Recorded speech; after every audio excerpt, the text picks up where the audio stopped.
नमस्ते दोस्तों, आज मैं फिर आपके सामने लेकर आया हूं अर्थशास्त्र 11 की पुस्तक अर्थशास्त्र में सांख्यिकी के 5वें अध्याय केंद्रीय प्रवृत्ति की माप का भाग 3। इसके पिछले भाग में हमने असमूहित आंकड़ों के लिए समानांतर माध्य के बारे में पढ़ा था और आज हम पढ़ेंगे समूहित आंकड़ों के लिए समानांतर माध्य की परिकल्पना में। पहले पढ़ेंगे विभक्त श्रृंखला। विभक्त श्रृंखला में हम एक उदाहरण लेकर पहले समझेंगे कि कैसे इसका समानांतर माध्य निकाल सकते हैं। उदाहरण लिया गया है किसी गांव में खेतीहर परिवारों की औसत जोतों का परिकलन। औसत जोत को हमने x अर्थात चर के रूप में लिया है, जिसे हमने एकड़ में लिया है।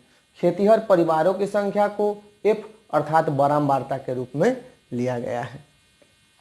तो देखते हैं पहले कि 64 एकड़ जोत की आंकड़ा रखने वाले, जोत का आकार रखने वाले परिवारों की संख्या है 8।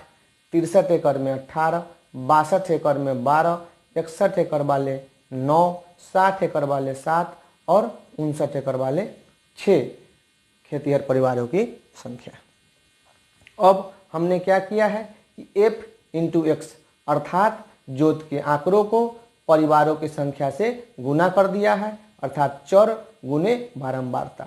64 को 8 से गुना किया तो मिला 512, 63 को 18 से गुना किया तो मिला 1134, 62 को 12 से गुना किया तो 744, 61 को 9 से गुना किया तो 549, 60 को 7 से गुना किया तो 420 और 59 को 6 से गुना किया तो 354। अब हमने क्या किया, सारे बारंबारता को जोड़ दिया, कितना आया 60, और सारे बारंबारता गुने चर को जोड़ा तो आया 3713। अब हम निकालेंगे प्रत्यक्ष विधि द्वारा समानांतर माध्य। समानांतर माध्य को x रेकरिंग से करते हैं तो समानांतर माध्य बराबर सिग्मा fx। सिग्मा अर्थात कि संपूर्ण fx जो है बारंबारता और चर का गुना, उन संपूर्ण को जोड़ को बोलते हैं सिग्मा। तो सिग्मा fx बटा सिग्मा f अर्थात बारंबारता के कुल योग को बोलते हैं सिग्मा f। तो 3713 को हमने 60 से भाग दिया, कितना आया 61.88 एकड़, अर्थात इसका समानांतर माध्य कितना हो गया इस परिवार का 61.88 एकड़। अब हम क्या करेंगे, कल्पित माध्य विधि द्वारा निकालेंगे। तो कल्पित माध्य निकालने के लिए हमने पहले आपको बताया था कि एक संख्या जो चर में से ही होता है, हम कोई भी संख्या ले सकते हैं कल्पित माध्य के रूप में, लेकिन चर में से लेते हैं जिससे हमें आसानी होती है। तो हमने किसे लिया है 62 को, 62 को लिया है क्या कल्पित माध्य। तो d जो है निकाला है हमने कल्पित माध्य के लिए, जो a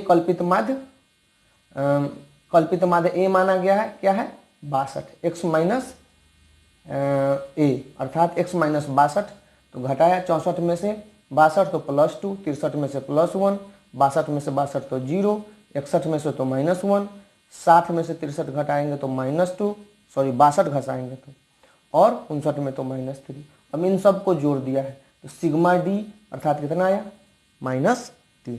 अब क्या होता है कि सामूहिक आंकड़ों के समानांतर माध्य निकालने में जब हम निकालते हैं इसका, तो क्या होता है कि प्रत्यक्ष विधि द्वारा निकाला तो सबको बारंबारता से गुना करना होता है।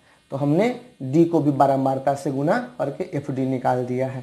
तो 8 गुने 2 कितना हुआ 16, 18 से 1 तो 18, 12 में 0 से गुना किया तो 0, 9 में 1 से गुना किया -1 से तो -9, 7 में -2 से तो -14, 6 में -3 से तो -18।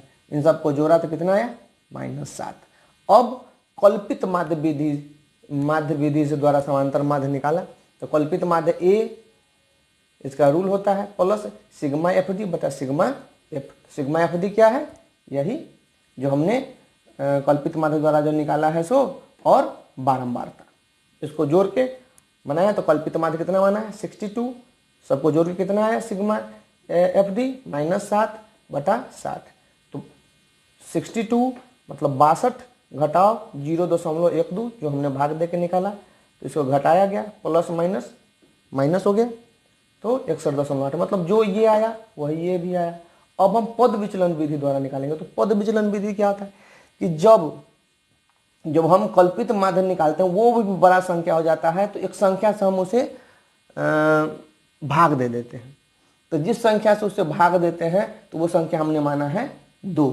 16 में 2 को भाग 2 से 16 में भाग दिया तो 8, 18 में तो 9, 0 में तो 0, 9 से तो 4.5, 14 तो 7, ये माइनस में है, 18 तो 9, और इसको जब जोड़ा तो -3.5 आ गया। अब पद विचलन विधि द्वारा निकाला तो a प्लस सिग्मा FD1, इसी को माना है FD1, सिग्मा F गुने C, जो हमने माना था पद विचलन विधि के अनुसार एक संख्या वो। अब a कितना माना है हमने 62 प्लस कितना आया सिग्मा D पाई तो -3.5, 3.5 बटा 60 गुने। अब इससे क्या किया हमने, 60 में 3.5 से भाग दिया तो 0.06, उसको 2 से गुना किया तो 0.12, और ये फिर कितना आ गया 61.88 एकड़। मतलब या तो आप समानांतर माध्य प्रत्यक्ष विधि से निकालिए, कल्पित माध्य विधि से निकालिए, पद विचलन विधि से, आएगा उतना ही। आप अपनी सुविधा के अनुसार कोई भी नियम लगा के आप क्या निकाल सकते हैं, समानांतर माध्य निकाल सकते हैं। तो ये तो विभक्त श्रृंखला का था। अब सतत श्रृंखला के लिए हम अगले वीडियो में आपसे फिर जुड़ेंगे। आपको ये वीडियो कैसा लगा कमेंट्स करके हमें ज़रूर बताइए। अगर आपको अच्छा लगा तो अपने दोस्तों के साथ शेयर कीजिए, और अभी तक आपने सब्सक्राइब नहीं किया है तो ज़रूर से ज़रूर सब्सक्राइब कीजिए। तब तक के लिए बहुत बहुत धन्यवाद।